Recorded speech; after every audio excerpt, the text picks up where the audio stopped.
சற்று நேரம் தியானிக்கும்படியாக எடுத்துக்கொண்ட வேத வசனம் உபாகமம் எழுதின புஸ்தகம் 28ஆம் அதிகாரம் 1ஆம் வசனத்தை வாசிக்க கேட்போம். இன்று நான் உனக்கு விதிக்கிற உன் தேவனாகிய கர்த்தருடைய கட்டளைகளின் படியெல்லாம் செய்ய நீ கவனமாய் இருக்கும்படிக்கு அவர் சத்தத்திற்கு உண்மையாய் செவி கொடுப்பாயானால் உன் தேவனாகிய கர்த்தர் பூமியில் உள்ள சகல ஜாதிகளிலும் உன்னை மேன்மையாக வைப்பார். ஜெபிப்போம். அன்பும் மகா கிருபையும் இரக்கமும் நிறைந்த பரலோக பிதாவே, ஓய்வு நாளின் காலை வேளையிலே தியானிக்கும்படியாக நீர் கொடுத்த வசனத்திற்காக உமக்கு ஸ்தோத்திரம். இந்த வசனத்தின் மூலமாக நீர் வெளிப்படுத்துகிற சத்தியங்கள் இயேசுவை பின்பற்றுகிற தேவ ஜனங்களுக்கு ஆசீர்வாதமாக காணப்பட தேவன் தாமே அனுகிரகம் செய்தருளும். இயேசு கிறிஸ்துவின் இன்ப நாமத்தில் ஜெபிக்கிறேன், பரிசுத்தமுள்ள நல்ல பிதாவே, ஆமென்.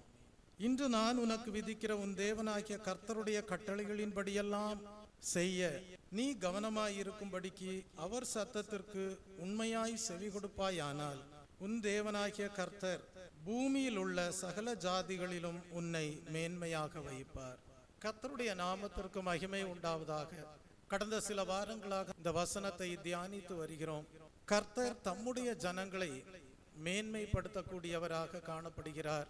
கர்த்தர் தம்முடைய ஜனங்களை மேன்மைப்படுத்தும் போது சமுதாயத்திலே, குடும்பத்திலே அவர்கள் எடுத்துக்கொள்கிற எல்லா நல்ல பிரயாசங்களிலேயும் அவர்களை ஆசீர்வதித்து பலப்படுத்தி மேன்மைப்படுத்தக்கூடியவராய் இருக்கிறார்.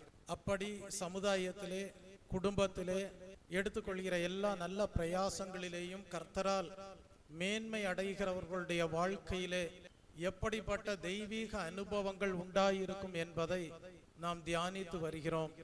முதலாவது, கர்த்தரால் மேன்மை அடைகிறவர்களுடைய வாழ்க்கையிலே கிறிஸ்துவின் சுபாவமாகிய தாழ்மை உண்டாயிருக்கும். ஆகவேதான் வேதத்திலே படிக்கிறோம், மேன்மைக்கு முன்னானது தாழ்மை என்று. ஆகவே முதல் அனுபவமாக கர்த்தரால் மேன்மை அடைகிறவர்களுடைய ஜீவியத்திலே கிறிஸ்துவின் சுபாவமாகிய தாழ்மை உண்டாயிருக்கும். இரண்டாவது, நன்மை செய்வதனால் மேன்மை உண்டு என்று படிக்கிறோம். கர்த்தரால் மேன்மை அடைகிறவர்களுடைய வாழ்க்கை எப்படிப்பட்ட இரண்டாவது தெய்வீக அனுபவத்தோடு காணப்படும் என்றால், அவர்கள் தேவனுடைய பார்வையிலே நன்மை செய்யக்கூடியவர்களாய் இருப்பார்கள். கடந்த சில வாரங்களாக ஒரு தேவ பிள்ளை தேவனுடைய பார்வையிலே நன்மை செய்யக்கூடியவனாக, நன்மை செய்யக்கூடியவளாக காணப்பட வேண்டுமானால் எப்படிப்பட்ட மேன்மையான ஆவிக்குரிய பலிகளை செலுத்துகிறவளாக காணப்பட வேண்டும் என்பதை குறித்து தியானிக்கும்படியாக கர்த்தர் நமக்கு சமயத்தை கொடுத்தார். அப்படி தியானித்த வேளையிலே முதலாவது நாம் கற்றுக்கொண்ட விஷயம் என்னவென்றால், நொறுங்குண்ட இருதயம் உள்ளவர்களுக்கு கர்த்தர் சமீபம் உள்ளவராயிருக்கிறார். பணிந்த ஆவியுள்ளவர்களை, நறுங்குண்ட ஆவியுள்ளவர்களை இரட்சிக்கிறார் என்று கற்றுக்கொண்டோம்.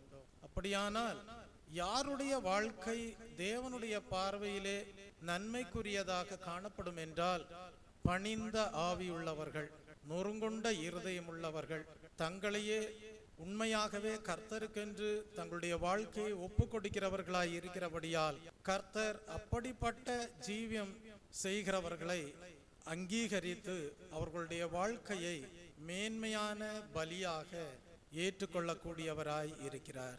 இரண்டாவதாக, ஒரு தேவ பிள்ளையினுடைய வாழ்க்கை தேவனுடைய பார்வையிலே நன்மைக்குரியதாக காணப்பட வேண்டுமானால் ஸ்தோத்திர பலிகள் உண்டாயிருக்க வேண்டும். உதடுகளின் கனியாகிய ஸ்தோத்திர பலிகள், உதடுகளின் காளையாகிய ஸ்தோத்திர பலிகள் தேவ பிள்ளையினுடைய வாழ்க்கையிலே உண்டாயிருக்க வேண்டும்.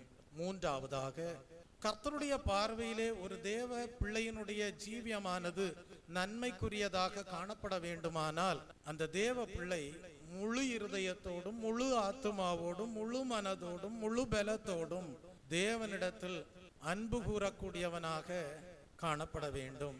தன்னை நேசிப்பது போல பிறரையும் நேசிக்கக்கூடிய தெய்வீக அனுபவத்தோடு வாழ வேண்டும்.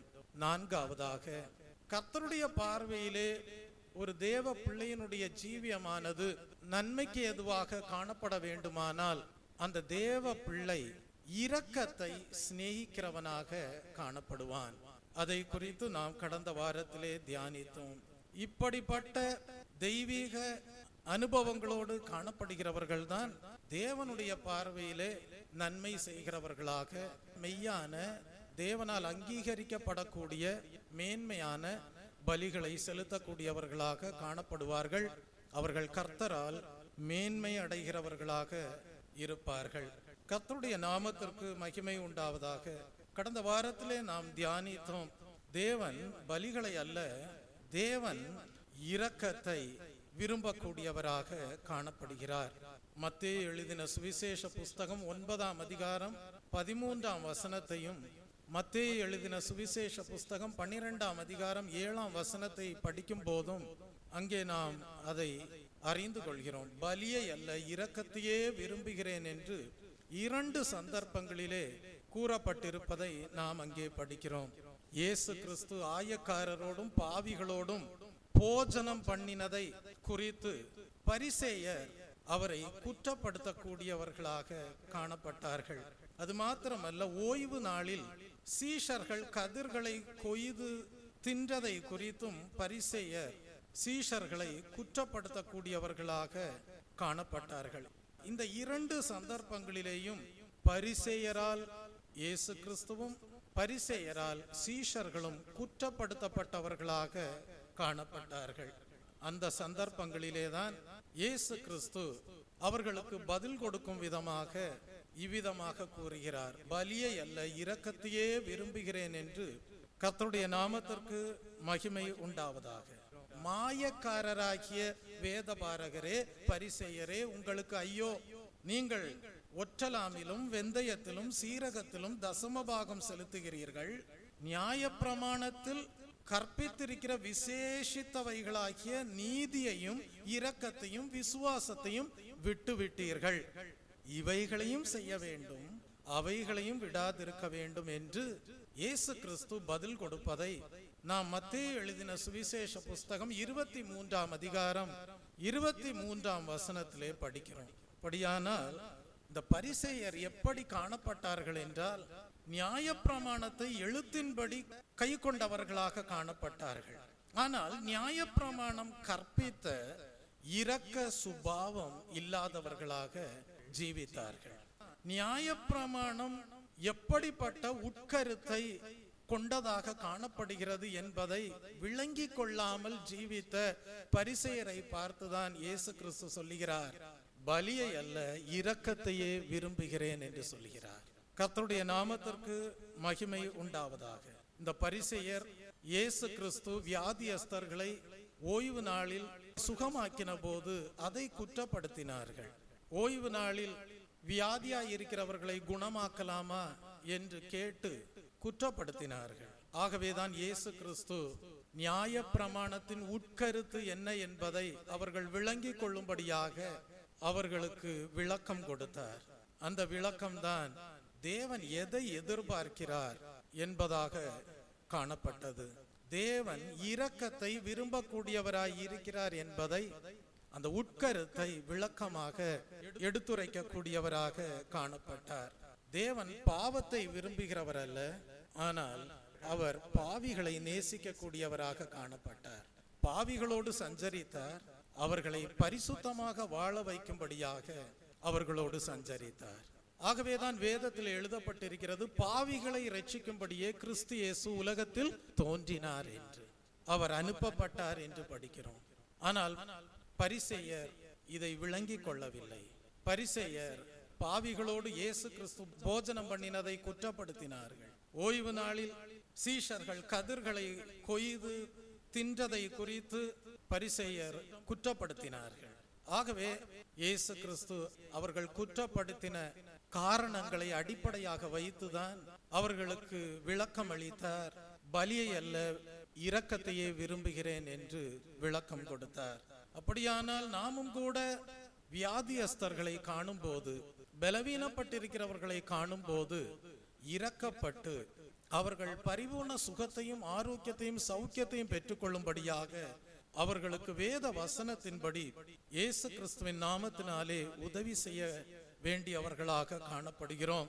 ஆகவேதான் வேதத்திலே படிக்கிறோம், இரக்கம் செய்கிறவன் உற்சாகத்துடனே செய்ய கடவன் என்று எழுதப்பட்டிருக்கிறது. ஏழைக்கு இறங்குகிறவன் கர்த்தருக்கு கடன் கொடுக்கிறான் என்று எழுதப்பட்டிருக்கிறது. கர்த்தருடைய நாமத்திற்கு மகிமை உண்டாவதாக. நியாயப்பிரமாணத்தை கைக்கொள்கிறேன், வேத வசனங்களை நேசிக்கிறேன் என்று சொல்லிவிட்டு சரியாக செய்ய வேண்டிய உதவிகளை தேவனுடைய நாமம் மகிமைப்படும்படியாக தேவ சித்தத்தின்படி இரக்கம் செய்யாமல் யாராகிலும் காணப்படுவார்களேயானால் அவர்களுடைய வாழ்க்கை தேவனுடைய பார்வையிலே நன்மையானதாக காணப்படாது. அவர்கள் தேவனுடைய பார்வையிலே நன்மை செய்கிறவர்களாக காணப்பட மாட்டார்கள். அவர்கள் தேவனுடைய பார்வையிலே மேன்மையான பலிகளை செலுத்தக்கூடியவர்களாய் இருக்க மாட்டார்கள். ஆகவேதான் கர்த்தர் சொல்லுகிறார், பரிசேயரை பார்த்து பலியை அல்ல இரக்கத்தையே விரும்புகிறேன் என்று சொல்லுகிறார். நியாய பிரமாணத்திலே சொல்லப்பட்டிருக்கிற பிரமாணங்களின் உட்கருத்தை விளங்கிக் கொள்ளுங்கள் என்று போதிக்கக்கூடியவராக காணப்பட்டார். ஆகவே நீங்களும் கூட தேவ ஜனங்களே, தேவ சமூகத்திலே காணப்படலாம். எங்கிருந்து இந்த தேவ வார்த்தைகளை கேட்டாலும் செய்ய வேண்டிய நன்மையை தேவனுடைய சித்தத்தின்படி ஏற்ற சமயத்திலே செய்யாமல் போவீர்களானால் அது பாவம் என்று வேதத்திலே எழுதப்பட்டிருக்கிறது.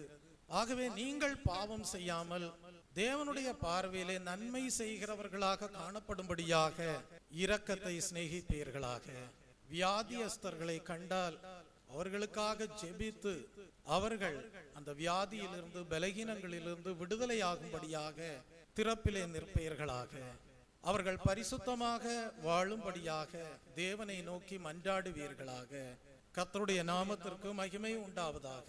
அப்படி நீங்கள் திறப்பிலே நின்று பாவிகளுக்காக, ரோகங்களிலே வாழ்கிறவர்களுக்காக மன்றாடும் போது, ஏழைகளுக்கு இறங்கும் போது, ஏழைகளுக்கு செய்ய வேண்டிய நன்மைகளை செய்யும் போது உங்களுடைய வாழ்க்கையானது தேவனுடைய பார்வையிலே அங்கீகரிக்கப்பட்டதாக, நீங்கள் மேன்மையான பலிகளை செலுத்தக்கூடியவர்களாக, இரக்கத்தை சிநேகிக்கக்கூடியவர்களாக, தேவனால் மேன்மை அடையக்கூடியவர்களாக காணப்படுவீர்கள். கர்த்தருடைய நாமத்திற்கு மகிமை உண்டாவதாக. உங்களுடைய வாழ்க்கை மாயமாலமானதாக காணப்படாது. மெய்யான உள்ளத்திலே கிறிஸ்தவர்களாக ஜீவிக்கக்கூடியவர்களாய் இருப்பீர்கள். கர்த்தருடைய நாமத்திற்கு மகிமை உண்டாவதாக. இந்த ஓய்வு நாளின் காலை வேளையிலேயும் கூட தேவனுடைய பார்வையிலே உங்கள் வாழ்க்கை நன்மை செய்வதற்கு ஏதுவாக காணப்பட வேண்டுமானால் எப்படிப்பட்ட ஐந்தாவது தெய்வீக அனுபவம் உண்டாய் இருக்க வேண்டும் என்பதை குறித்தும் நாம் தியானிக்கலாம். தேவனுடைய பார்வையிலே உங்களுடைய வாழ்க்கையானது அங்கீகரிக்கப்படும்படியாக மேன்மையான பலிகளை நீங்கள் செலுத்துகிறவர்களாக காணப்படும்படியாக எப்படிப்பட்ட ஐந்தாவது தெய்வீக அனுபவம் காணப்பட வேண்டும் என்பதை குறித்து நாம் இந்த ஓய்வு நாளின் காலை வேளையிலே தியானிக்கலாம்.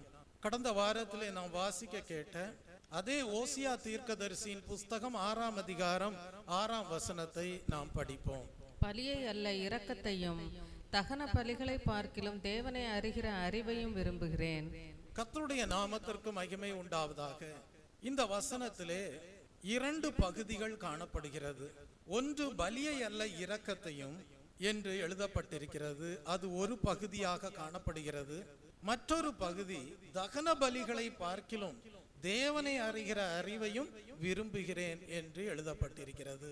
கடந்த வாரத்திலே நாம் பலியை அல்ல இரக்கத்தையும் என்கிற முதல் பகுதியை தியானித்தோம். இந்த ஓய்வு நாளின் காலை வேளையிலே தகன பலிகளை பார்க்கிலும் தேவனை அறிகிற அறிவையும் விரும்புகிறேன் என்று தீர்க்கதரிசி மூலமாக தேவன் உரைக்கிறாரே, அந்த பகுதியை நாம் தியானத்திற்காக எடுத்துக்கொள்வோம்.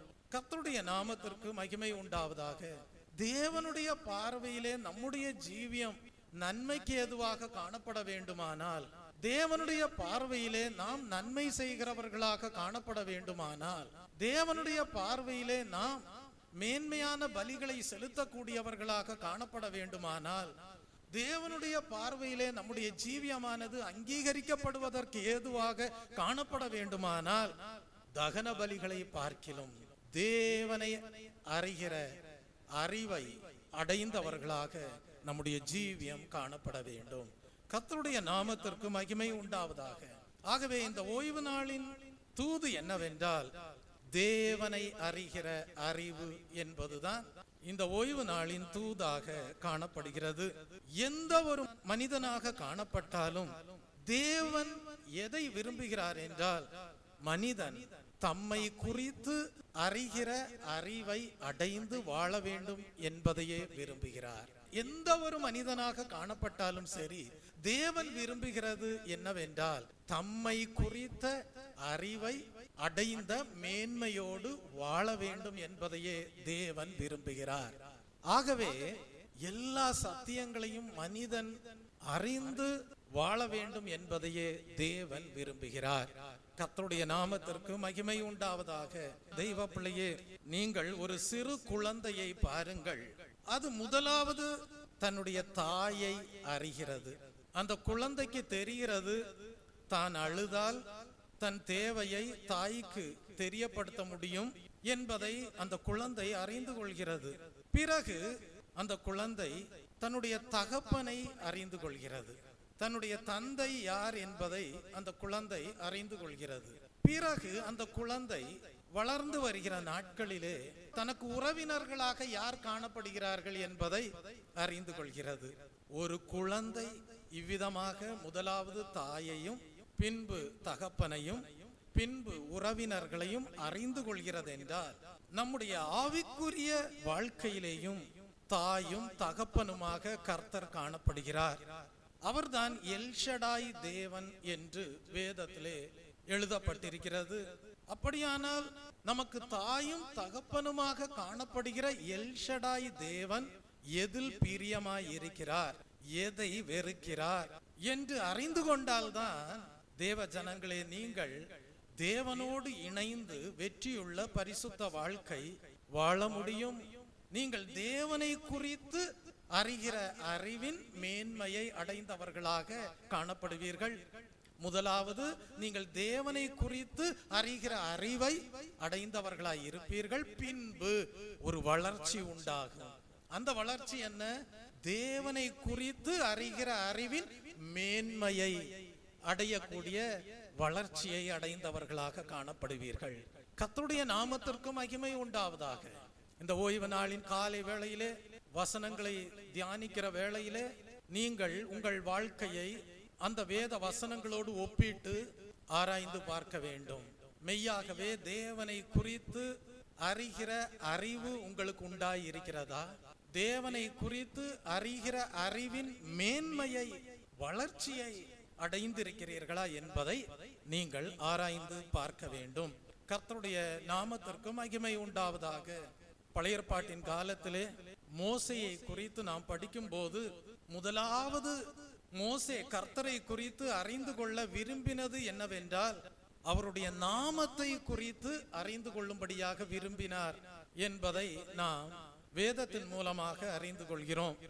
யாத்ராகமம் எழுதின புஸ்தகம் 3ஆம் அதிகாரம் 14ஆம் வசனத்தை படிக்கும் போது, அப்பொழுது கர்த்தர் தன்னை மோசேக்கு எப்படி வெளிப்படுத்தினார் என்றால், இருக்கிறவராகவே இருக்கிறேன் என்று வெளிப்படுத்தினார்.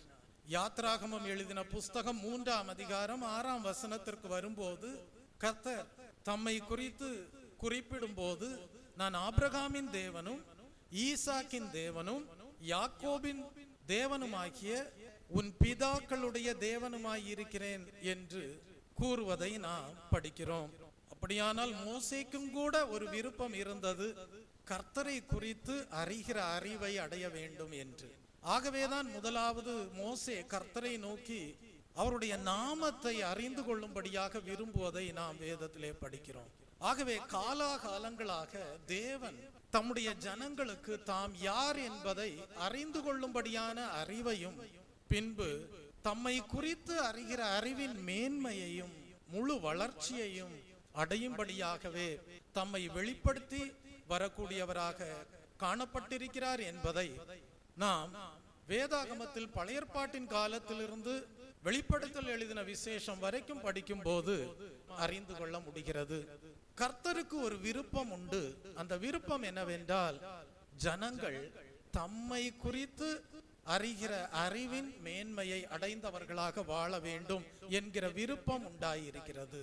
காரணம் என்னவென்றால், அப்படிப்பட்ட மேன்மையை மனிதன் அடைந்தால்தான் அவன் தேவன் எதிலே பிரியமாயிருக்கிறார், தேவன் எதை வெறுக்கிறார் என்பதை சரியாக விளங்கி கொண்டு தேவனோடு இணைந்து வெற்றியுள்ள பரிசுத்தமான வாழ்க்கை வாழ முடியும் என்பதை அறிந்திருக்கிறபடியால் தேவன் அப்படிப்பட்ட விருப்பம் உள்ளவராக மனிதனை குறித்து காணப்படுகிறார்.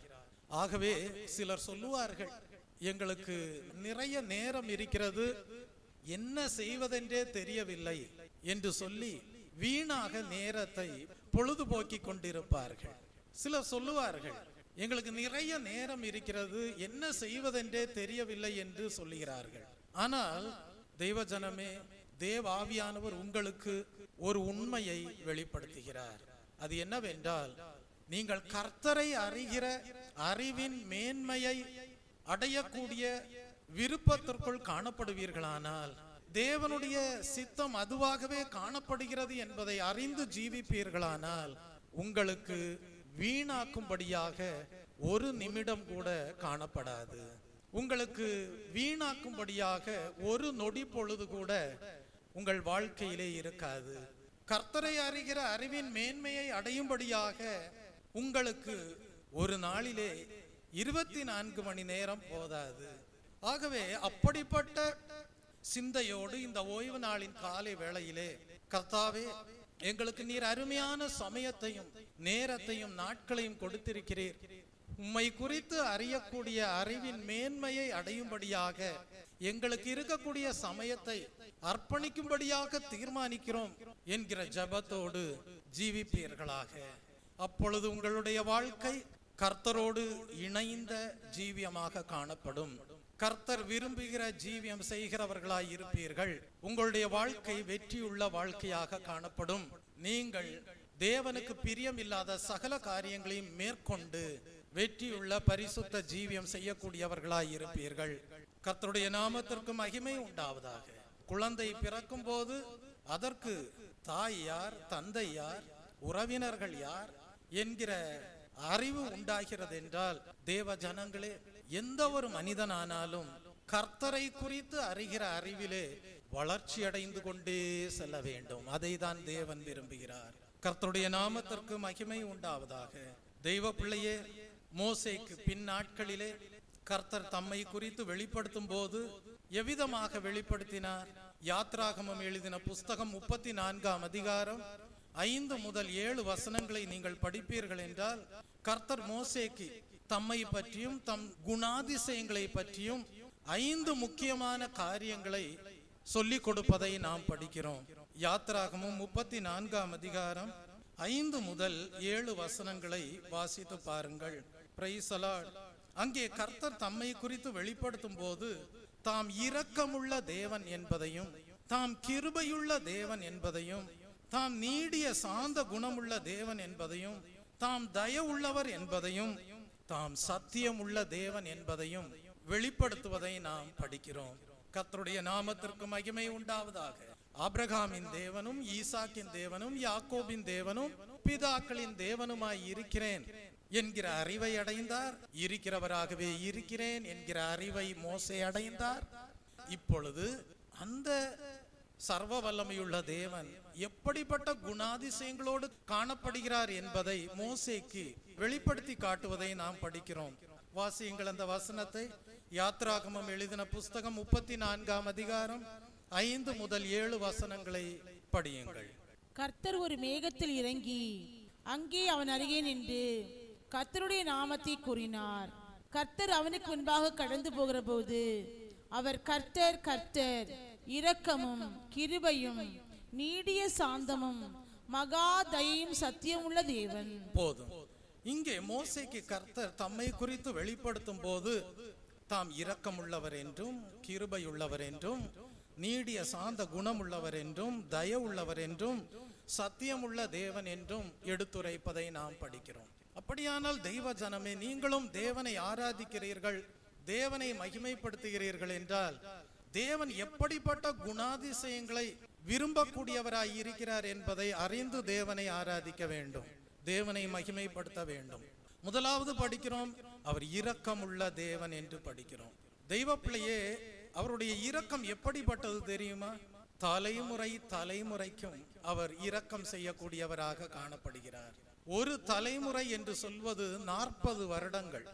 1000 தலைமுறை என்றால் 40,000 வருடங்கள். ஆபிரகாம் முதல் இயேசு கிறிஸ்து வரைக்கும் 42 தலைமுறைகள் கடந்து சென்று விட்டது. வேதம் சொல்லுகிறது கர்த்தரோ 1000 தலைமுறைக்கும் இரக்கம் செய்யக்கூடியவராய் இருக்கிறார் என்று படிக்கிறோம். ஆகவே தேவனை ஆராதிக்கிற ஜனங்களாக நீங்கள் காணப்படும் போது 1000 தலைமுறைக்கு தேவன் இரக்கம் செய்யக்கூடியவராய் இருக்கிறார் என்பதை அறிந்து அவருடைய இரக்கத்தை பெற்றுக்கொள்ளக்கூடிய தலைமுறையாக வாழும்படியாக நீங்கள் உறுதிப்படுத்திக் கொள்ள வேண்டும். இயேசு கிறிஸ்துவை குறித்து நாம் படிக்கும் போது அவர் பூமியிலே சஞ்சரித்த நாட்களிலே வியாதியஸ்தர்களை குணமாக்கக்கூடியவராக சுற்றி திரிந்தார். இரக்கம் உள்ளவராக காணப்பட்டார். தேவனுடைய இரக்கம் எப்படிப்பட்டது என்பதை வெளிப்படுத்தக்கூடியவராக ஊழியம் செய்தார். இயேசு கிறிஸ்து பரமேறி செல்லும் போதும் கூட வாக்குத்தத்தம் கொடுத்தார். நான் போகிறேன், ஒரு தேற்றரவாளனை உங்களுக்காக அனுப்பி கொடுக்கிறேன் என்றார்.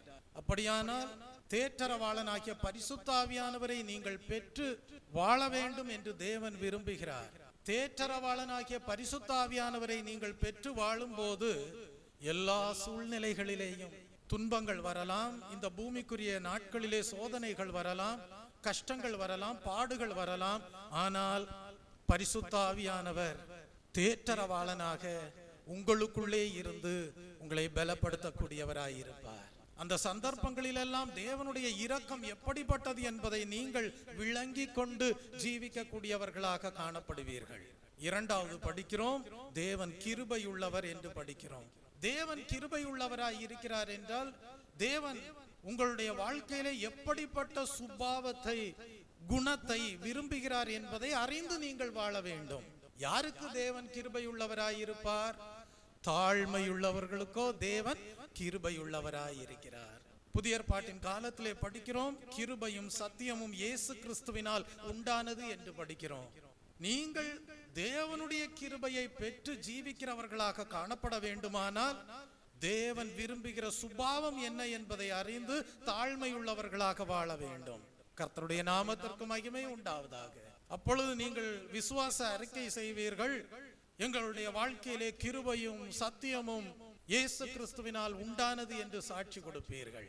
கல்வாரி சிலுவையிலே இயேசு கிறிஸ்து நிறைவேற்றின கிரியைகள் மீது விசுவாசம் வைக்கக்கூடிய தாழ்மை உங்களுடைய ஜீவியத்திலே உண்டாயிருக்குமானால் இயேசு கிறிஸ்துவினால் அடையக்கூடிய கிருபையும் சத்தியமும் உங்கள் ஜீவியத்திலே உண்டாயிருக்கும். நீங்கள் சொல்லுவீர்கள், தலைமுறை தலைமுறையாக தேவன் கிருபையுள்ளவராய் இருக்கிறார் என்று. மூன்றாவது நாம் படிக்கிறோம், தேவன் நீடிய சாந்த குணம் உள்ளவர் என்று படிக்கிறோம். பொதுவாக இந்த உலகத்திலே வாழக்கூடிய சில மனிதர்கள் என்ன நினைக்கிறார்கள் என்றால், சாந்த குணம் என்பது கோழைத்தனம் என்று நினைக்கிறார்கள். சாந்த குணம் என்பது பலவீனம் என்று நினைக்கிறார்கள். தெய்வ பிள்ளையே, அப்படி அல்ல. சாந்த குணம் என்பது மன பலத்தையும் அன்பையும் மன துருக்கத்தையும் வெளிப்படுத்தக்கூடிய சுபாவமாக காணப்படுகிறது. இயேசு கிறிஸ்துவை குறித்து நாம் படிக்கிறோம். ஏசாயா தீர்க்கதரிசியின் புஸ்தகம் 53ஆம் அதிகாரம் 7ஆம் வசனத்திலே படிக்கிறோம். அவர் நெருக்கப்பட்டும் ஒடுக்கப்பட்டும் இருந்தார், ஆனாலும் தம்முடைய வாயை அவர் திறக்கவில்லை. அடிக்கப்படும்படி கொண்டு போகப்படுகிற ஒரு ஆட்டுக்குட்டியை போலவும், தன்னை மயிர் கத்திரிக்கிறவனுக்கு முன்பாக சத்தமிடாதிருக்கிற ஆட்டை போலவும் அவர் தம்முடைய வாயை திறவாதிருந்தார் என்று படிக்கிறோம். அப்படியானால் சாந்த குணம் என்பது மன வலிமையை காட்டுகிறது. சாந்த குணம் என்பது தேவ அன்பை காட்டுகிறது. சாந்த குணம் என்பது மனதுருக்கத்தை காட்டுகிறது. மோசேயை குறித்து நாம் படிக்கிறோம். மோசே ஒரு கொலைகாரனாக காணப்பட்டார். ஆனால் பின்பு மோசேனுடைய வாழ்க்கை தேவ அன்பினாலே ஆட்கொள்ளப்பட்டதாக காணப்பட்ட போது மோசேயை பற்றி என்ன எழுதப்பட்டிருக்கிறது என்றால், இந்த பூமியிலே வாழ்கிற ஜனங்களிலே மோசேயை போல சாந்த குணம் உள்ளவர்கள் வேறு யாரும் இல்லை என்று எழுதப்பட்டிருக்கிறது. எண்ணாகமம் 12ஆம் அதிகாரம் 3ஆம் வசனத்திலே நாம் படிக்கிறோம். அப்படியானால் இன்றைக்கு வாழக்கூடிய ஜனங்களிடத்தில் தேவன் எதை விரும்புகிறார் என்றால், தம்முடைய சுபாவமாகிய சாந்த குணத்தை விரும்பக்கூடியவராக காணப்படுகிறார். அப்படிப்பட்ட மன பலத்தையும் தேவ அன்பையும் மனதுருக்கத்தையும் வாழ்க்கையிலே பெற்று வாழ வேண்டும் என்பதையே தேவன் விரும்புகிறார். ஒருவேளை இன்னும் தேவ அன்பு உங்கள் இருதயத்திலே ஆட்கொள்ளாத ஜீவியம் செய்து கொண்டிருப்பீர்களானால் நீங்கள் மன்றாட வேண்டும். ரோமர் 5:5 நமக்கு அருளப்பட்ட தேவனுடைய அன்பு நம் இருதயங்களிலே ஊற்றப்பட்டிருக்கிறபடியால், நமக்கு அருளப்பட்ட தேவ அன்பு பரிசுத்த ஆவியானவர் மூலமாக நம் இருதயங்களிலே ஊற்றப்பட்டிருக்கிறபடியால் அந்த நம்பிக்கை நம்மை வெட்கப்படுத்தாது என்று எழுதப்பட்டிருக்கிறது. அந்த வேத வசனம் உங்கள் வாழ்க்கையிலே நிறைவேறும்படியாக கர்த்தாவே தேவ அன்பினால் எங்கள் உள்ளங்களை நிரப்பும் என்று மன்றாட வேண்டும். அப்பொழுது நீங்களும் மன வலிமையை பெற்றவர்களாக, தேவ அன்பினால் நிரப்பப்பட்டவர்களாக, மனதுருக்கம் உள்ளவர்களாக, சாந்த குணம் உள்ளவர்களாக ஜீவிக்கக்கூடியவர்களாய் இருப்பீர்கள். மோசேயினுடைய முற்காலம் ஒரு கொலைகாரன் என்று சொல்லப்படுவதற்கு ஏதுவாக காணப்பட்டாலும் கூட, முட்செடியிலே தேவன் தம்மை மோசேக்கு வெளிப்படுத்தின பிறகு மோசேயினுடைய ஜீவியமானது சாந்த குணமுள்ளவர் என்று சொல்லப்படுவதற்கு ஏதுவான சுபாவம் உள்ளதாக மாறினது. இதற்கெல்லாம் காரணம் என்ன? தேவனை குறித்து அறிகிற அறிவை அடைந்தபடியினால் அந்த சுபாவங்களுக்கு பங்குள்ளவராக மோசேயை கர்த்தர் மாற்றினார். நீங்களும் கூட தேவனை அறிந்து கொள்ளக்கூடிய அறிவை அடைந்திருக்க வேண்டும். பின்பு அந்த அறிவின் மேன்மையை அடைவதற்கு ஏதுவான வளர்ச்சிக்கு ஏதுவாக முன்னேறி செல்ல வேண்டும். பேதுரு அப்போஸ்தலன் சகோதரிகளுக்கு முக்கியமாக எழுதும் போது இந்த சாந்த குணம் உண்டாயிருக்க வேண்டும் என்று எழுதுவதை நாம் வேதத்திலே படிக்கிறோம். 1 பேதுருவின் புஸ்தகம் 3ஆம் அதிகாரம் 4ஆம் வசனத்தை நீங்கள் படிப்பீர்கள் என்றால் அதுவே அலங்காரமாக காணப்பட வேண்டும் என்று எழுதியிருப்பதை நாம் படிக்கிறோம். 1 பேதுருவின் புஸ்தகம் 3ஆம் அதிகாரம் 4ஆம் வசனம் வாசியுங்கள். அழியாத அலங்கரிப்பாய் இருக்கிற சாந்தமும் அமைதலும் உள்ள ஆவியாகி இருதயத்தில் மறைந்திருக்கிற குணமே உங்களுக்கு அலங்காரமாய் இருக்க கடவுது. அதுவே தேவனுடைய பார்வையில் விலையேற பெற்றது. பாருங்கள், அழியாத அலங்கரிப்பாய் இருக்கிற சாந்தமும் அமைதலும் உள்ள ஆவியாகிய இருதயத்தில் மறைந்திருக்கக்கூடிய குணமே உங்களுக்கு அலங்காரமாய் இருக்க கடவுது. அதுவே தேவனுடைய பார்வையில் விலையேற பெற்றது என்று அப்போஸ்தலனாகிய பேதுரு குறிப்பிடுவதை நாம் படிக்கிறோம். அப்படியானால் இது சகோதரிகளுக்கு குறிப்பிட்டு அப்போஸ்தலனாகிய பேதுரு எழுதுவதை நாம் படிக்கிறோம். ஆனால் எல்லா மனுஷருக்கும் இந்த குணம் அவசியமானது என்று அப்போஸ்தலனாகிய பவுல் பிலிப்பியருக்கு எழுதும் போது குறிப்பிடுகிறார். பிலிப்பியருக்கு எழுதின புஸ்தகம் 4ஆம் அதிகாரம் 5ஆம் வசனத்தை படிக்கும் போது உங்கள் சாந்த குணம் எல்லா மனுஷருக்கும் தெரிந்திருக்க கடவது என்று எழுதுவதை நாம் படிக்கிறோம். ஆகவே சகோதரிகளுக்கு மட்டுமல்ல, சகோதரர்களே, உங்களுக்குள்ளாகவும் சாந்த குணம் உண்டாயிருக்க வேண்டும். அப்பொழுது நீங்கள் கர்த்தரை குறித்து அறிகிற அறிவோடு வாழ்கிறவர்களாக காணப்படுவீர்கள். 4ஆவதாக நாம் என்ன படிக்கிறோம்? தேவன் தயையுள்ளவராய் இருக்கிறார். தேவன் தயவுள்ளவராக காணப்படுகிறார். தயவு என்பதற்கு ஆங்கிலத்தில் குட்னஸ் என்று எழுதப்பட்டிருக்கிறது. மற்றவர்களுக்கு நன்மை செய்து உயர்த்தக்கூடிய விருப்பம்தான் தயவாக காணப்படுகிறது. இன்றைக்கு உங்கள் வாழ்க்கையை சற்று ஆராய்ந்து பாருங்கள்.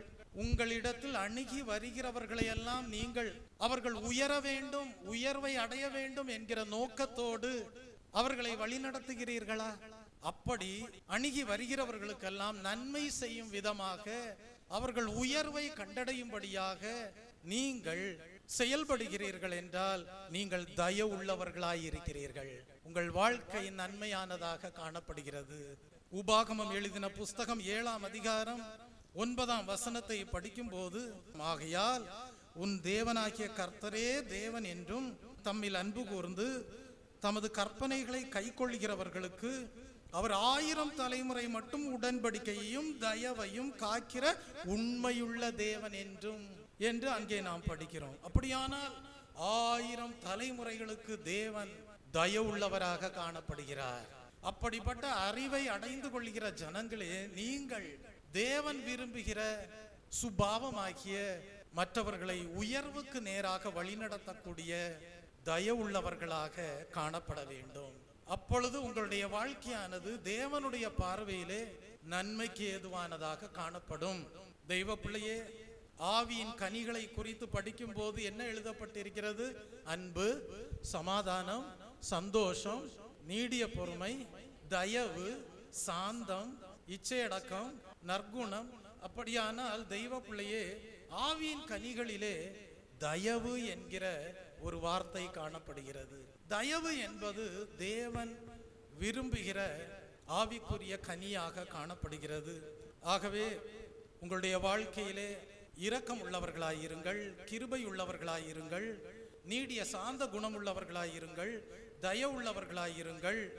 அதை தேவன் விரும்புகிறார்.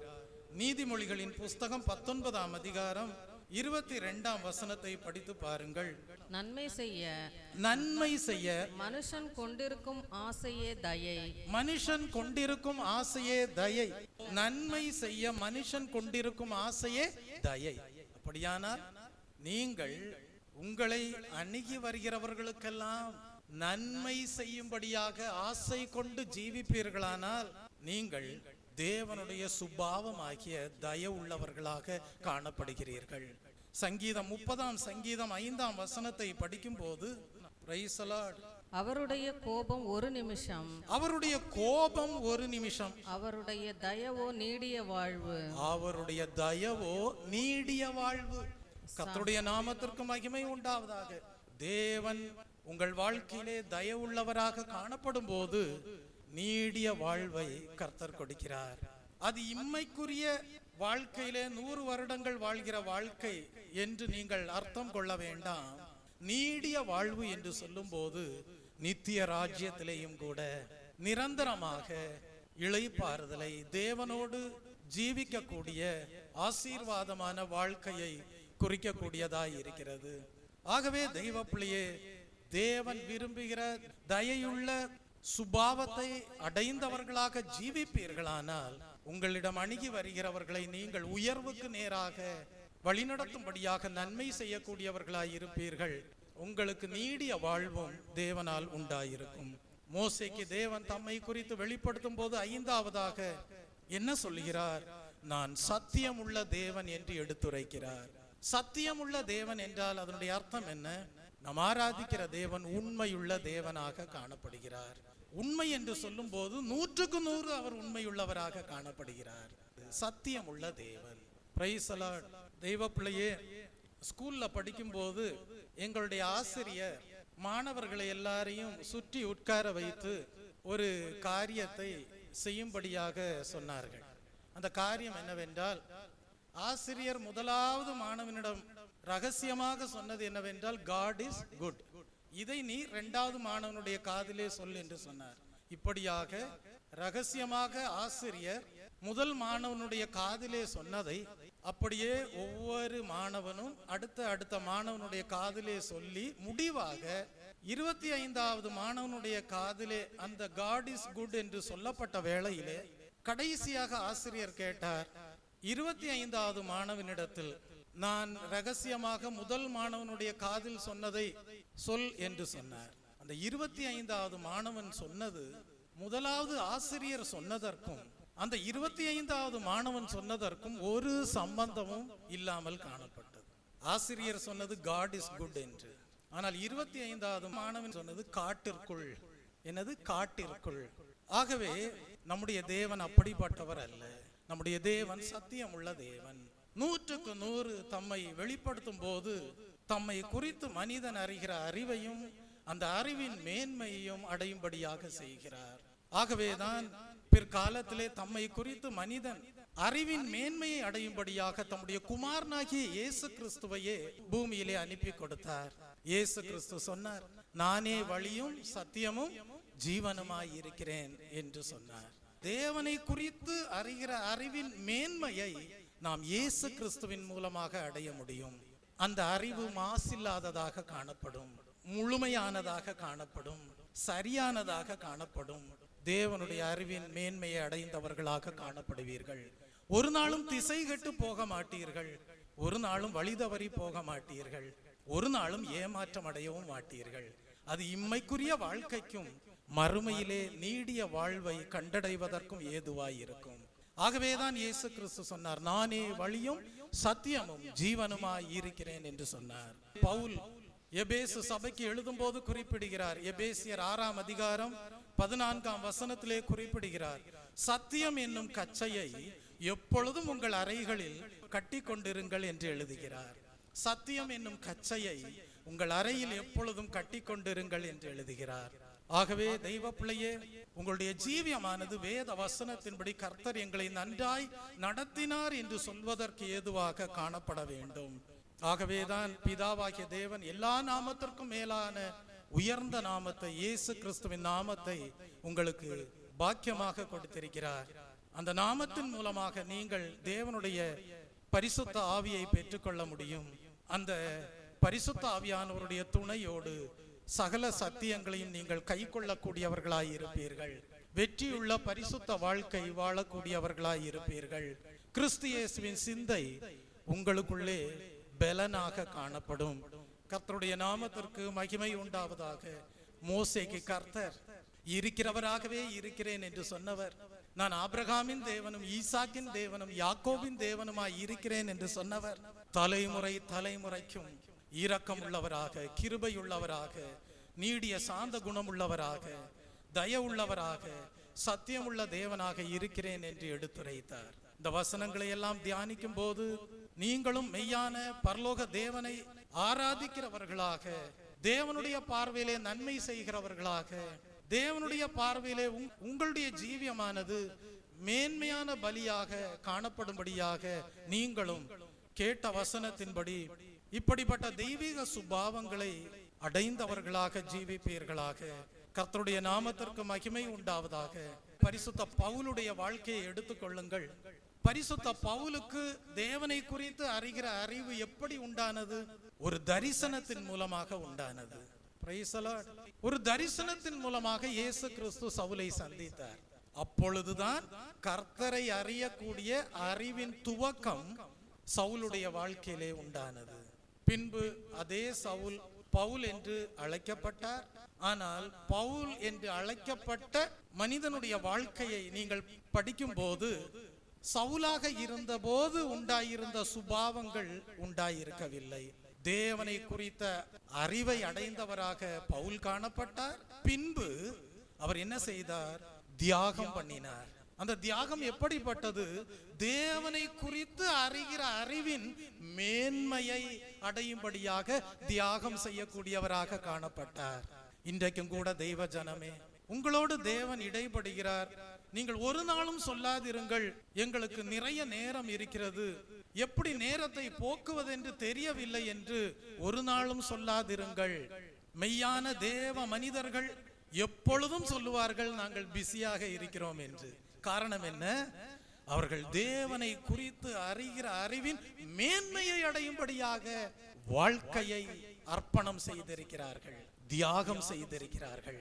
பவுலுடைய வாழ்க்கையிலே சவுலா இருந்தபோது தான் ஒரு யூத மார்க்கத்தானாக காணப்படுவதாகவும், தான் நியாயப்பிரமாணத்தை எல்லாம் கை கொண்டு ஜீவிக்க கூடியவராக காணப்படுகிறவராகவும், இப்படியெல்லாம் எப்படிப்பட்ட காரியங்களை எல்லாம் பெருமையாக சொல்லும் விதமாக அவருடைய ஜீவியமானது காணப்பட்டது உலக பிரகாரமாக என்பதை நாம் வேதத்தின் மூலமாக அறிந்து கொள்கிறோம்.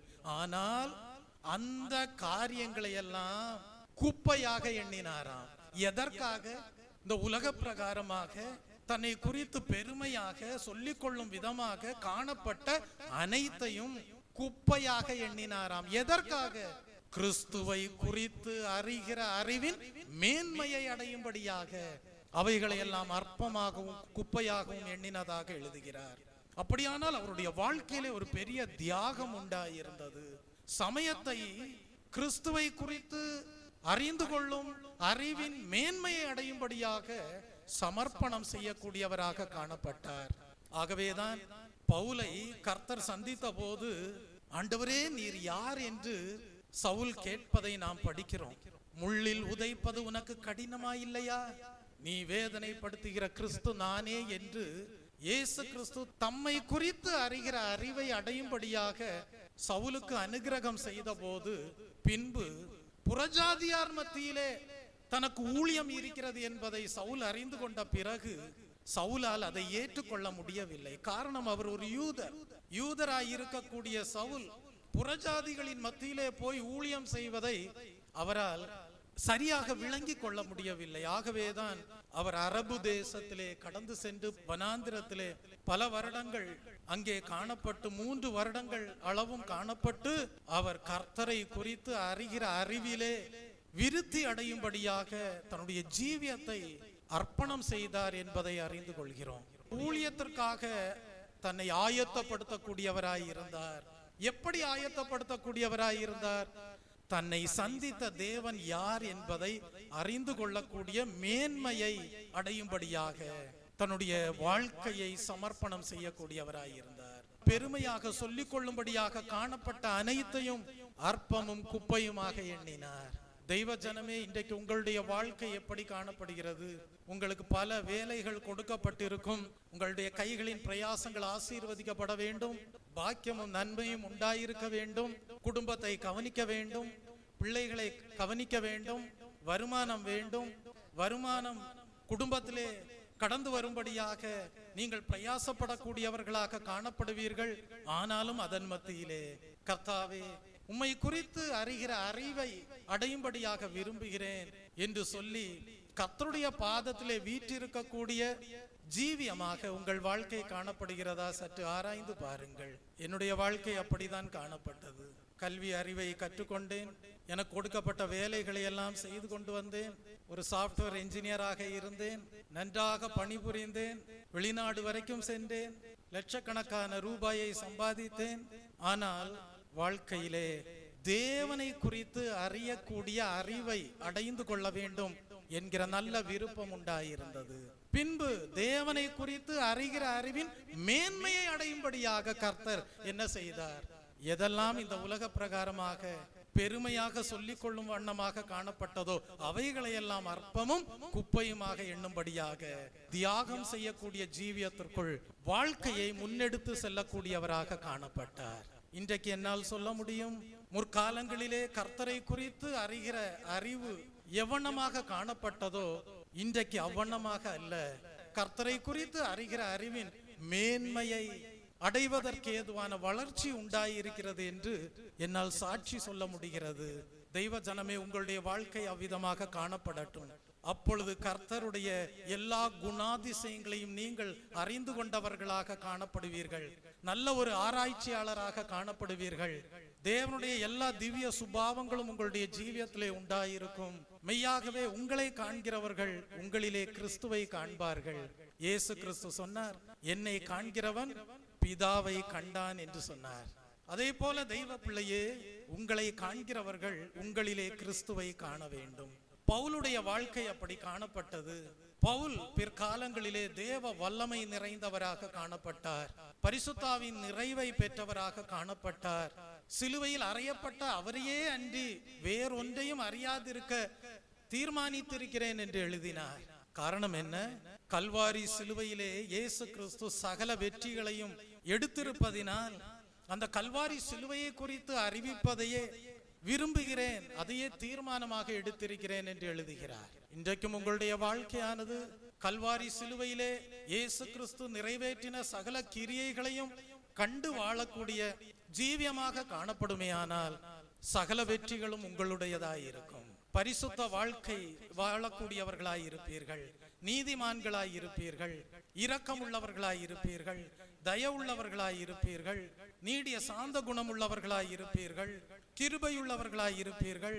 சத்தியம் உள்ளவர்களாய் இருப்பீர்கள்.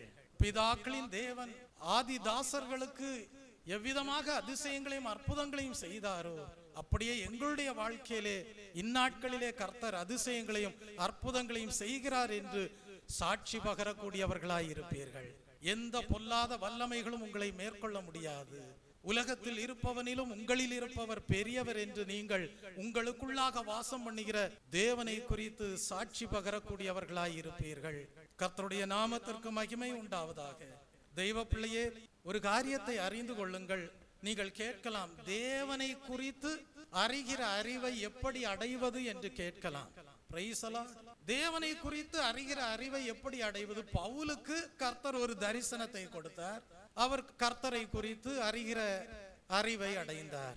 ஆனால் இன்றைக்கு எப்படி நாங்கள் கர்த்தரை குறித்து அறிகிற அறிவை அடைவது என்று நீங்கள் கேட்கலாம்.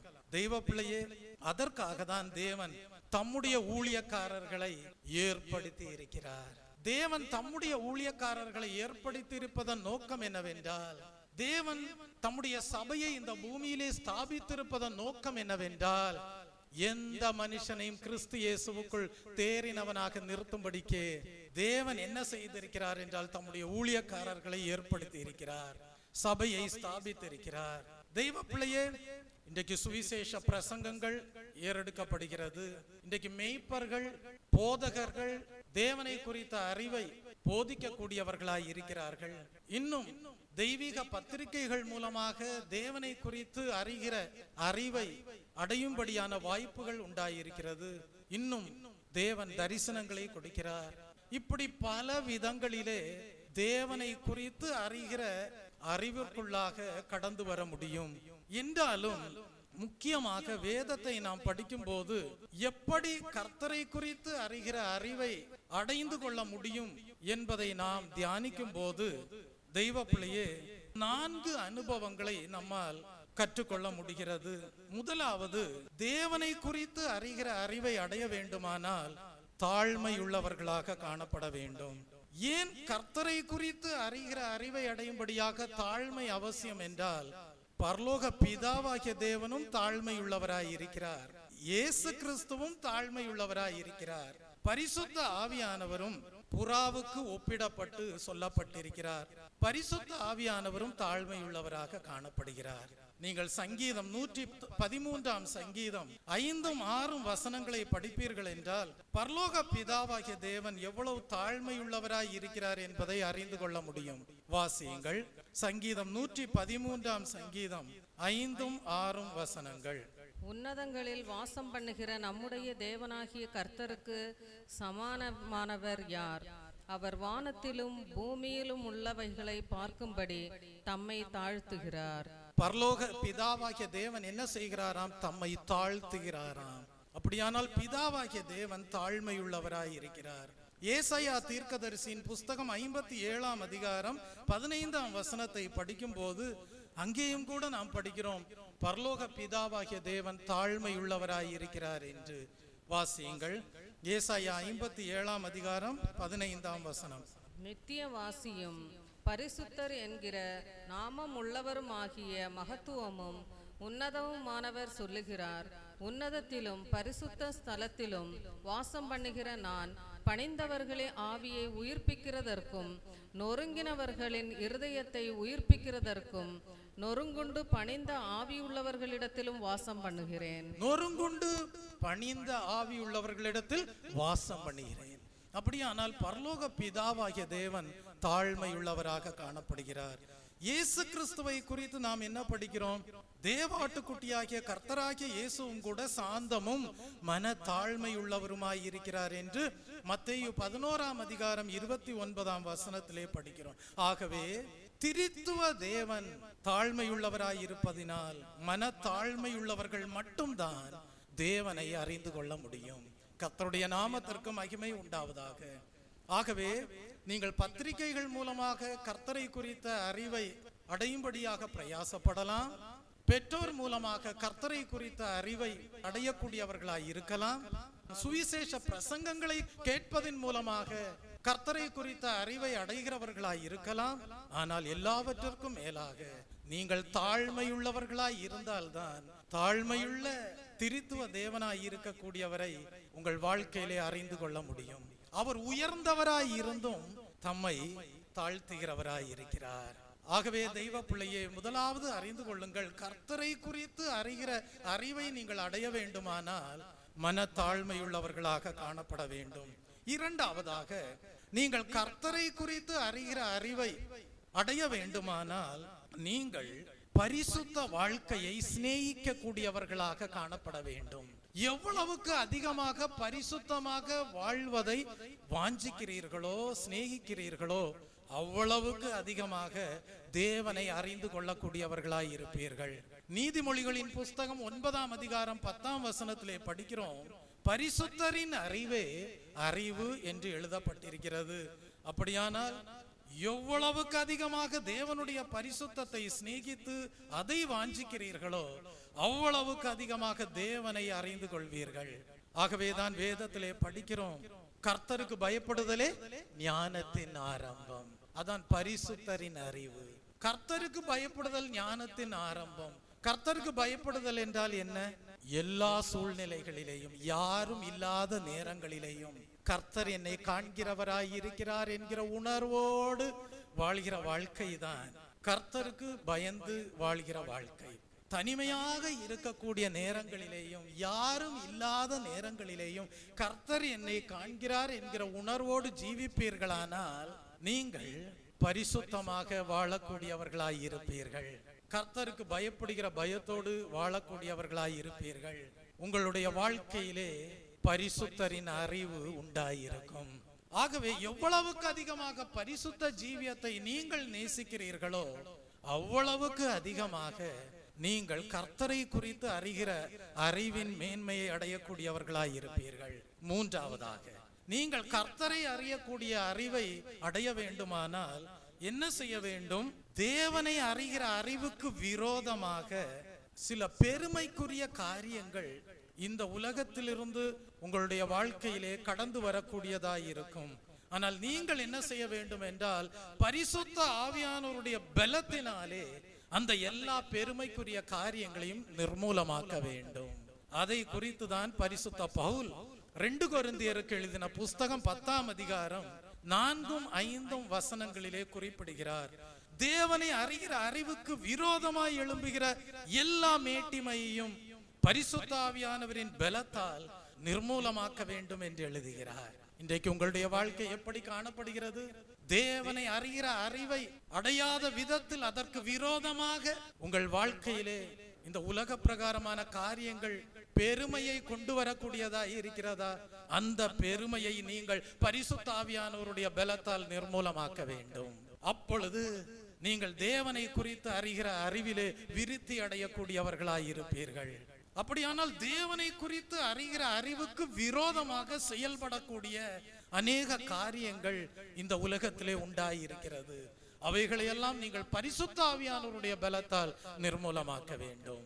தேவனை குறித்து அறிகிற அறிவிலே நீங்கள் விருத்தி அடையும்படியாக முன்னேறி கொண்டே செல்ல வேண்டும். கர்த்தருடைய நாமத்திற்கு மகிமை உண்டாவதாக. ஆம் தெய்வ பிள்ளையே, ஒரு மெய்யான விசுவாசி என்று சொல்லப்படுகிறவன், விசுவாசி என்று சொல்லப்படுகிறவள் எல்லா வெற்றியும் கல்வாரி சிலுவையிலே காணப்படுகிறது என்கிற அறிவை அடைந்து கல்வாரி சிலுவையை எப்பொழுதும் நோக்கி பார்த்து ஜீவிக்கக்கூடியவனாக, ஜீவிக்கக்கூடிய விசுவாசியாக காணப்படுவாள். கர்த்தருடைய நாமத்திற்கு மகிமை உண்டாவதாக. அப்பொழுது பரிசுத்த ஆவியானவரை பெற்றுக்கொள்ள முடியும். பரிசுத்த ஆவியானவருடைய கிரியைக்கு ஒப்பு கொடுத்த வாழ்க்கையாக காணப்படும். கர்த்தருடைய நாமத்திற்கு மகிமை உண்டாவதாக. நான்காவதாக, கர்த்தரை குறித்து அறிகிற அறிவை எப்படி அடைவது? கர்த்தரை குறித்து அறிகிற அறிவின் மேன்மையை எப்படி அடைவது? அதை குறித்து பரிசுத்த பவுல் பிலிப்பியருக்கு எழுதும் போது குறிப்பிடுகிறார். பிலிப்பியர் 3ஆம் அதிகாரம் 10ஆம் வசனத்தையும் 11ஆம் வசனத்தை படிக்கும் போது அங்கே குறிப்பிடுகிறார். அன்றியும் கிறிஸ்துவையும் அவருடைய உயிர்த்தெழுதலின் வல்லமையையும் அவருடைய பாடுகளின் ஐக்கியத்தையும் அறிந்து கொள்வதற்காக தான் உலக மேன்மைகளாக எண்ணினவைகளை குப்பையாக எண்ணினதாக குறிப்பிடுகிறார். அப்படியானால் ஒரு பிரதிஷ்டையுள்ள ஜீவியம் பவுல் அப்போஸ்தலனுடைய வாழ்க்கையிலே உண்டாயிருந்திருக்கிறது. கிறிஸ்துவுக்கு மாறாக காணப்படுகிற அனைத்தும் ஒன்றுமில்லாதவைகள் என்பதை அறிந்தவராக பரிசுத்த பவுல் காணப்பட்டார். ஆகவே அவைகளை எல்லாம் குப்பையாக எண்ணினார். அவருடைய ஜீவியமானது எப்படி காணப்பட்டது? கல்வாரி சிலுவையிலே கிறிஸ்து நிறைவேற்றினதை விசுவாசிக்க கூடிய ஜீவியமாக அவருடைய வாழ்க்கை காணப்பட்டது. இரண்டாவது, உயிர்த்தெழுதலின் வல்லமையும் அறிந்து கொள்வதற்காக. அதனுடைய அர்த்தம் என்ன? புதிதான ஜீவனில் கிறிஸ்துவோடு உயிர்ப்பிக்கப்பட்டவர்களாக இருக்கக்கூடிய ஜீவியம் செய்தவராக காணப்பட்டார். முழுக்கு ஞான ஸ்நான அனுபவத்தை அடைந்தவராக காணப்பட்டார். உயிர்த்தெழுந்த கிறிஸ்துவின் சாயலிலே அவருடைய வாழ்க்கையானது புதிதான ஜீவனிலே கிறிஸ்துவோடு உயிர்ப்பிக்கப்பட்ட அனுபவத்தை அடைந்த ஜீவியமாக பவுலுடைய வாழ்க்கை காணப்பட்டது. அடுத்தபடியாக எழுதுகிறார், அவருடைய பாடுகளின் ஐக்கியத்தையும் என்று எழுதுகிறார்.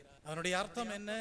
சிலுவையில் கிறிஸ்து நமக்காக நிறைவேற்றின காரியங்களில் நம் நம்பிக்கையும் விசுவாசத்தையும் நாம் வைத்து ஜீவிப்பதை காட்டுகிறது. பாடுகளிலே ஐக்கியம் கொண்டு வாழ்கிற வாழ்க்கை, இவைகள் அனைத்தும் ஒரு மனிதனுடைய வாழ்க்கையை எப்படி மாற்றுகிறது என்றால், கிறிஸ்துவுக்கு மாறாக காணப்படுகிற அனைத்தும் ஒன்றுமில்லாதவைகள் என்பதை அறிந்து கொள்ளும்படியாக செய்து அவைகளை எல்லாம் குப்பையாக விட்டுவிட தீர்மானித்து வாழக்கூடிய ஜீவியமாக காணப்பட செய்கிறது. அதனால் உண்டாகிற பிரதிபலன் என்ன? கிறிஸ்துவை குறித்து அறிகிற அறிவின் மேன்மையை அடைவதற்கு ஏதுவாக விளங்க செய்கிறது. இன்றைக்கு உங்களுடைய ஜீவியம் எப்படி காணப்படுகிறது? தியாகம் செய்து வாழ்வதினால் கிடைக்கக்கூடிய பிரதிபலன் என்ன? இவ்விதமாக பிரதிஷ்டையுள்ள ஜீவியம் செய்வதனால் உண்டாகிற பிரதிபலன் என்ன? கிறிஸ்துவை அறிகிற அறிவின் மேன்மையை அடைகிறதினால் உண்டாகிற பிரதிபலன் என்ன? நீங்கள் கிறிஸ்துவை போல மாறி விடுவீர்கள். அவர் வீற்றிருக்கக்கூடிய பரலோக சிங்காசனம் உங்களுக்கு வாசஸ்தலமாக காணப்படும். நீடிய வாழ்வு உண்டாயிருக்கும். இந்த ஓய்வு நாளின் காலை வேளையிலே எத்தனை பேர் நீடிய வாழ்வை விரும்புகிறீர்கள்? ஒரு பக்கம் நித்திய மரணமும் இருக்கிறது, நித்திய அழிவும் இருக்கிறது, நித்திய அக்கினியும் இருக்கிறது, நித்திய தண்டனையும் இருக்கிறது. இன்னொரு பக்கம் நித்திய ஜீவனும் இருக்கிறது, மேன்மையான பரலோக சிங்காசனமும் இருக்கிறது, ஆளுகையும் இருக்கிறது, கிரீடங்களும் இருக்கிறது, மறைவான மன்னாவும் இருக்கிறது, ஜீவ விருட்சத்தின் கனியும் உண்டாயிருக்கிறது. எதை விரும்புகிறீர்கள்? இந்த உலக வாழ்க்கையிலே நீங்கள் செய்கிற பிரதிஷ்டை, நீங்கள் செய்கிற தியாகங்கள் ஒன்றும் வீணாய் போவதில்லை. அவைகளெல்லாம் இம்மையிலேயும் கர்த்தரால் மேன்மை அடைவதற்கும், அவைகளெல்லாம் இம்மையிலே கர்த்தருடைய பார்வையிலே உங்களுடைய வாழ்க்கை நன்மையாக காணப்படுவதற்கு ஏதுவாக விளங்குவதற்கும், நீங்கள் மேன்மையான பலிகளை செலுத்தினவர்களாக வாழ்வதற்கும், பிறகு பரலோக வாழ்க்கை சுகமான வாழ்விற்குரியதாக தேவனோடு சிங்காசனத்திலே வீற்றிருந்து ஆளுகை செய்வதற்கு ஏதுவான ஜீவியமாக காணப்படுவதற்கும் பிரயோஜனமாயிருக்கும். உங்களுடைய வாழ்க்கையை காண்கிறவர்கள் உங்களிலே கிறிஸ்துவை காணக்கூடியவர்களாயிருப்பார்கள். உங்களுடைய ஜீவியத்தை காண்கிறவர்கள் உங்களிலே தேவனுடைய அன்பை காணக்கூடியவர்களாய் இருப்பார்கள். தேவன் அன்பாகவே இருக்கிறார். உங்களுடைய வாழ்க்கையை காண்கிறவர்கள் தேவன் அன்பாய் இருக்கிறார் என்பதை பறைசாற்றக்கூடியவர்களாக காணப்படுவார்கள். அப்படிப்பட்ட ஜீவியத்திற்கு உங்கள் வாழ்க்கையை சமர்ப்பணம் செய்யுங்கள். இந்த கர்த்தரை குறித்து அறிகிற அறிவின் மேன்மையை அடைவதனால் உண்டாகக்கூடிய ஆசீர்வாதங்கள் என்ன என்பதை குறித்து நாம் தொடர்ந்து அடுத்த வாரத்திலேயும் தியானிப்போம். தேவன் தம்முடைய சித்தத்தின்படி தியானிக்க நமக்கு கிருபை நல்குவாராக. ஆமென். ஜெபிப்போம். அன்பும் மகா கிருபையும் இரக்கமும் நிறைந்த பரலோக பிதாவே, இந்த ஓய்வு நாளின் காலை வேளையிலேயும் தகன பலியை பார்க்கிலும் கர்த்தரை குறித்து அறிகிற அறிவை மனிதன் அடைவதையே நீர் விரும்பக்கூடியவராய் இருக்கிறீர் என்பதை அறிந்து கொள்ளும்படியாக செய்த தயவுக்காக உமக்கு ஸ்தோத்திரம். அப்படி ஒரு மனிதன் உம்மை குறித்து அறிகிற அறிவை அடைந்து ஜீவிக்கும் போது, அப்படி மனிதன் கர்த்தாவே உம்மை குறித்து அறிகிற அறிவின் மேன்மையை அடைந்து வாழும் போது, அப்படிப்பட்ட மனிதர்களுடைய வாழ்க்கை உம்முடைய பார்வையிலே நன்மைக்கு ஏதுவாக காணப்படும் என்பதை அறிந்து கொள்ள செய்த தயவுக்காக உமக்கு ஸ்தோத்திரம். அப்படிப்பட்ட ஜனங்களுடைய வாழ்க்கையானது மேன்மையான பலிகளை கொண்டதாக காணப்படும் என்பதை அறிந்து கொள்ள செய்த தயவுக்காக உமக்கு ஸ்தோத்திரம். அப்படிப்பட்ட ஜனங்களுடைய வாழ்க்கை கர்த்தாவே உம்முடைய பார்வையிலே அவர்கள் நன்மை செய்யக்கூடியவர்களாக காணப்படுவார்கள் என்பதை அறிந்து கொள்ள செய்த தயவுக்காக உமக்கு ஸ்தோத்திரம். மோசேக்கு உம்மை குறித்து வெளிப்படுத்தினீர், அப்போஸ்தலனாகிய பவுலுக்கு உம்மை குறித்து வெளிப்படுத்தினீர். இன்றைக்கும் உம்முடைய ஜனங்களுக்கு நீர் உம்மை குறித்து அறிகிற அறிவை யாருக்கெல்லாம் அறிந்து கொள்ளும்படியாக செய்கிறீர் என்பதை கற்றுக் கொடுத்த தயவுக்காக உமக்கு ஸ்தோத்திரம். அப்படியே உம்முடைய ஜனங்கள் கர்த்தாவே உம்மை குறித்து அறிகிற அறிவை அடையும்படியாக மனத்தாழ்மை உள்ளவர்களாக ஜீவிக்க கர்த்தர் அனுகிரகம் செய்தருளும். தேவனே, உம்மை அறிகிற அறிவுக்கு விரோதமாக எழும்பக்கூடிய எந்த மேட்டிமையான காரியங்களானாலும் அவைகளை எல்லாம் பரிசுத்த ஆவியானவரே உம்முடைய பலத்தால் அகற்றக்கூடிய மெய் பாக்கியகரமான ஜீவியம் செய்ய கர்த்தர் கிருபை நல்கியருளும். இயேசுவே, பரிசுத்தரின் அறிவே அறிவு என்று எழுதப்பட்டிருக்கிறது. யாரெல்லாம் பரிசுத்தமாக வாழ வாஞ்சிக்கிறார்களோ அவர்களே உம்மை குறித்த அறிவின் மேன்மையை அடைய முடியும் என்பதை கற்றுக் கொடுத்த தயவுக்காக உமக்கு ஸ்தோத்திரம். அப்படியே உம்முடைய ஜனங்கள் கர்த்தாவே அதிகமாக உம்முடைய பரிசுத்தத்தை சிநேகித்து பரிசுத்த ஜீவியம் செய்ய வாஞ்சிக்கிறவர்களாக வாழ கர்த்தர் கிருபை நல்கியருள வேண்டுமாய் ஜெபிக்கிறேன். கர்த்தாவே உம்மை குறித்து அறிகிற அறிவின் மேன்மையை அடையும்படியாக பரிபூர்ணத்தை அடையும்படியாக ஒரு பிரதிஷ்டையுள்ள ஜீவியம், ஒரு தியாகமுள்ள வாழ்க்கை நம்முடைய ஜனங்களுடைய ஜீவியத்திலே உண்டாயிருக்கும்படியாக கிறிஸ்துவுக்கு மாறாக காணப்படுகிற அனைத்தும் ஒன்றுமில்லாதவைகள் என்பதை அறிந்து ஜீவிக்க கூடிய அவைகளை எல்லாம் குப்பையாக எண்ணி உம்மை குறித்து அறிகிற அறிவின் மேன்மையை அடையும்படியாக அர்ப்பணிக்கப்பட்ட ஜீவியம் செய்கிறவர்களாக காணப்பட நீர் கிருபை நல்க வேண்டுமாய் ஜெபிக்கிறேன். அப்பொழுது உம்முடைய ஜனங்களுடைய ஜீவியமானது கல்வாரி சிலுவையிலே இயேசுவே நீர் நிறைவேற்றின கிரியைகள் மீது விசுவாசம் வைத்து வாழ்ந்த வாழ்க்கையாக காணப்படும். அப்பொழுது உம்முடைய ஜனங்களுடைய வாழ்க்கையானது புதிதான ஜீவனில் கிறிஸ்துவோடு உயிர்ப்பிக்கப்பட்டவர்களாக வாழக்கூடிய பாக்கியகரமான ஜீவியமாக காணப்படும். அப்பொழுது கர்த்தாவே உம்முடைய ஜனங்களுடைய ஜீவியமானது கல்வாரி சிலுவையிலே நீர் நிறைவேற்றின காரியங்களின் மீது நம்பிக்கையும் விசுவாசமும் வைத்து வாழ்ந்த வாழ்க்கையாக காணப்படும். கர்த்தாவே உம்முடைய ஜனங்களுடைய வாழ்க்கையானது வெற்றியுள்ள ஜீவியமாக காணப்படும் என்பதை இந்த நாளிலேயும் அறிந்து கொள்ள செய்தீரே உமக்கு ஸ்தோத்திரமாகவே உம்மை குறித்து அறிகிற அறிவின் மேன்மையை அடையும்படியான தெய்வீக வழிநடத்துதலும் கர்த்தாவே உம்முடைய ஜனங்களுக்கு தொடர்ந்து உண்டாயிருக்கும்படியாக கர்த்தர் நீர் அனுகிரகம் செய்தருளும். அதற்கேற்ற பிரதிஷ்டையுள்ள ஜீவியமும் அர்ப்பணிப்பும் உம்முடைய ஜனங்களுடைய வாழ்க்கையிலே காணப்படும்படியாக கர்த்தர் நீர் கிருபை செய்தருளும். ஆசீர்வதித்து அனுப்புகிறேன். கர்த்தாவே உம்முடைய திவ்ய சுபாவங்கள், இரக்கம், கிருபை, நீடிய சாந்தம், தயவு, சத்தியம் உம்முடைய ஜனங்களுடைய வாழ்க்கையிலே உண்டாயிருக்கும்படியாக நீர் கிருபை செய்தருளும். கர்த்தாவே ஆபிரகாமுடைய தேவனாக, ஈசாக்கின் தேவனாக, யாக்கோபின் தேவனாக பிதாக்களுடைய வாழ்க்கையிலே நீர் எவ்விதமாக அற்புதங்களை செய்தீரோ உம்முடைய ஜனங்களோடும் நீர் இருந்து அதிசயங்களை செய்தருளும். சர்வாங்க தகன பலிகளை பார்க்கிறோம். கர்த்தரை குறித்து அறிகிற அறிவை அடைவதையே நீர் விரும்பக்கூடியவராய் இருக்கிறீர் என்பதை அறிந்து கொண்ட தேவ ஜனங்கள் இன்றிலிருந்து தங்களுக்கு கிடைக்கப்படுகிற சமயத்தை வீணாக்காமல் இயேசுவே உம்முடைய பாதத்தில் வீற்றிருந்து கற்றுக்கொள்கிறவர்களாக காணப்பட தேவன்தாமே ஆசீர்வதித்தருளும். எல்லா துதி கன மகிமை யாவும் உமக்கே உரியது. மீட்பர் இயேசு கிறிஸ்துவின் இன்ப நாமத்தில் ஜெபிக்கிறேன் பரிசுத்தம் உள்ள நல்ல பிதாவே, ஆமென். என் ஆத்துமாவே கர்த்தரை ஸ்தோத்தரி, என் முழு உள்ளமே பரிசுத்த நாமத்தை ஸ்தோத்தரி. என் ஆத்துமாவே கர்த்தரை ஸ்தோத்தரி, அவர் செய்த சகல உபகாரங்களையும் மறவாதே, ஆமென். நம்முடைய கர்த்தராகிய இயேசு கிறிஸ்துவினுடைய கிருபையும் பிதாவாகிய தேவனுடைய அன்பும் பரிசுத்த ஆவியானவருடைய அந்யோன்ய ஐக்கியமும் இன்றும் என்றும் சதா காலங்களிலும் நம் அனைவரோடும் நம்முடைய குடும்பங்களோடும் சபையாரோடும் இருப்பதாக, ஆமென். தேவன் அடைக்கலமே என் கோட்டையும் மரணும் அவர். அவர் சத்தியம் பரிசயம் தேடகமா என் நம்பிக்கையும் அவரே. அவர் சத்தியம் பரிசயம் தேடகமா என் நம்பிக்கையும் அவரே. அவர் சட்டையின் கீழ் அடைக்கலம் புகழை சிறகுகளால் போடுவார்.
தகன பலியை பார்க்கிலும் கர்த்தரை குறித்து அறிகிற அறிவையே ஜனங்கள் அடைய வேண்டும் என்று பரலோக தேவன் விரும்புகிறவராய் இருக்கிறபடியால் உங்களுடைய வாழ்க்கையிலே கர்த்தரை குறித்து அறிகிற அறிவின் மேன்மையை நீங்களும் அடைகிறவர்களாக, தேவனை குறித்த அறிவு உங்களுடைய வாழ்க்கையிலே முழுமை அடைந்ததாக காணப்படும்படியாக, பரிசுத்தரின் அறிவை அடையும்படியாக, உங்களுடைய வாழ்க்கையை சமர்ப்பிக்கப்பட்டதாக காணப்படும்படியாக தேவன் தாமே உங்களுக்கும் கிருபை நல்குவாராக. ஆமென்.